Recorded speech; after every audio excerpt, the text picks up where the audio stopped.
multiplication from 6, 7 to 10. 6 to 10 gamit lamang ang kamay. So ito yung dalawang daliri na maliit, 6, 7, 8, 9, 10.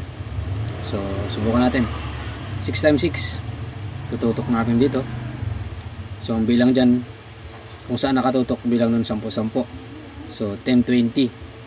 Tapos 4 dito sa kanan, 4 sa kaliwa. So 4 times 4 equals 16. 16 tapos plus 10, so 36. So 6 times 6 equals 36. Tutok 10, 20, tapos 4 times 4, basta yung sa taas times, tapos kung saan nakatutok 10 plus 10 yun. So 10, 20, 4 times 4 16, so 36. 16 plus 20, 36. So ito naman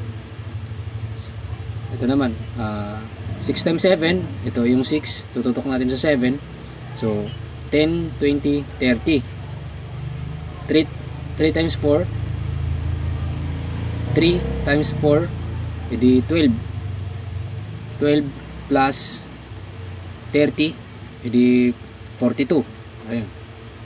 Tapos ito naman 6 times 8, so 10, 20, 30, 40. 2 times 8, 2 times 4 equals 8. 8, 40 plus 8, edi 48. Diba? Tapos next 6 times 9, 6, ito yung 6, tapos tutok natin sa 9. So kakount natin 10, 20, 30, 40, 50. So 50, 1 times 4 is sa taas, edi 4. 4 plus 50, edi 54. Ayan, diba? Tapos 6 times 10, 60. 6 times 10, 10, 20, 30, 40, 50. So wala namang ito times, edi 60. Diba? Tapos and then 6, ito naman 7 times 9, it's 7 times 9, ito siya 7, tapos ito yung 9, tutok natin 10, 20, 30, 40, 50, 60.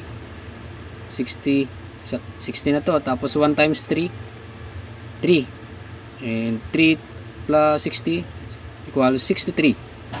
So 7 times 9 equals 63. Ito naman 8 times 9, ay tututok natin 8 times 9, 10, 20, 30, 40, 50, 60, 70. 1 times sa taas, 1 times 2, edi 1 times 2 equals 2, edi 72, kasi 70 sa baba. Subukan natin 9 times 9, ito na yung tutok na parehas. Ito 9 times 9, 10, 20, 30, 40, 50, 60, 70, 80. 1 times 1 equals 1, 1 na yun. 1 plus 80 equals 81. 9 times 9 equals 81. O tama. Tapos ito naman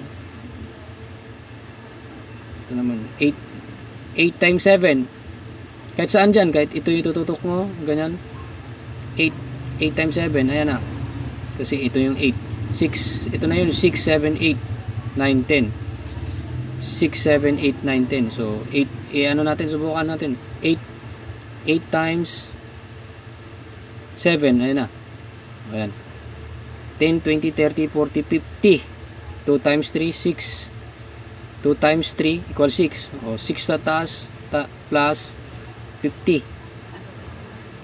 O 56. Diba?